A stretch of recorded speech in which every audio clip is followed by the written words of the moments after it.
Kerajaan memandang serius situasi semasa ancaman virus berbahaya ini, terutamanya perkembangan gelombang yang kedua. Keutamaan kerajaan kita pada masa ini adalah untuk mencegah penularan baru wabak ini yang dibimbangi akan menyakiti lebih ramai rakyat. Situasi semasa wabak ini memerlukan tindakan drastik diambil bagi memulihkan keadaan secepat mungkin.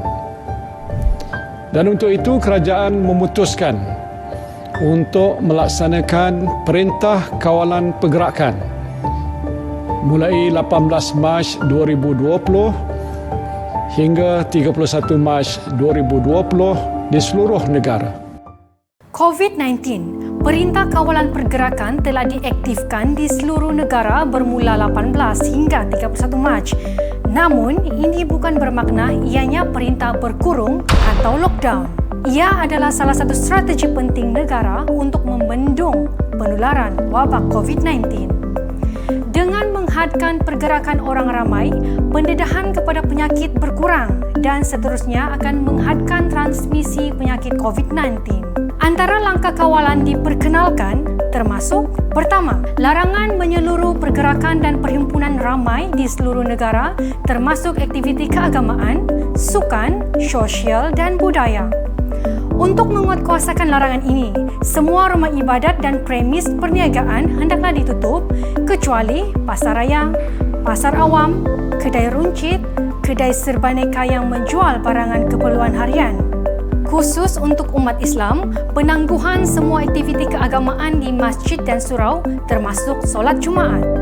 Kedua, sekatan menyeluruh semua perjalanan rakyat Malaysia ke luar negara. Bagi yang baru pulang dari luar negara, mereka dikehendaki menjalani pemeriksaan kesihatan dan melakukan kuarantin secara sukarela atau self-kuarantin selama 14 hari. Ketiga, sekatan kemasukan semua pelancong dan pelawat asing ke dalam negara.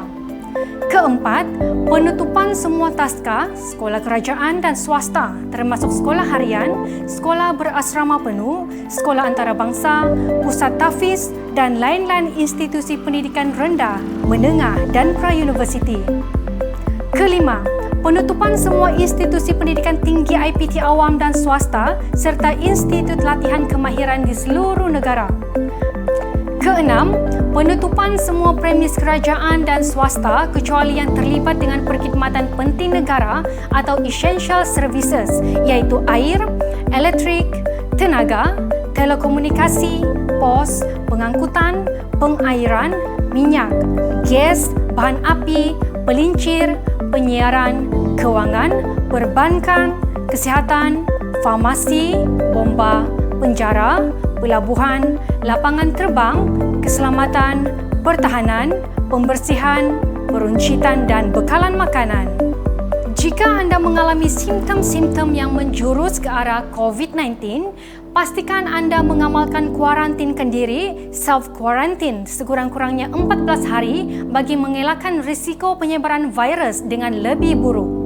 Anda juga perlu mengamalkan kuarantinkan diri selepas menjalani ujian saringan di pusat kesihatan berdekatan kerana anda telah dikategorikan sebagai individu di dalam siasatan atau person under investigation PUI. Oleh itu, penting untuk anda amalkan jarak sosial seperti berikut jika anda didapati bergejala coronavirus. Elakkan bersalaman atau bersentuhan dengan orang lain, terutamanya jika anda adalah PUI.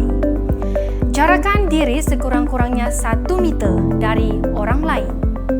Duduk di rumah, elakkan berkunjung ke tempat orang ramai. Elakkan menggunakan pengangkutan awam, pakai penutup mulut dan hidung. Ayo bersama kita amalkan sifat bertanggungjawab terhadap diri dan masyarakat dalam mencegah penyebaran COVID-19.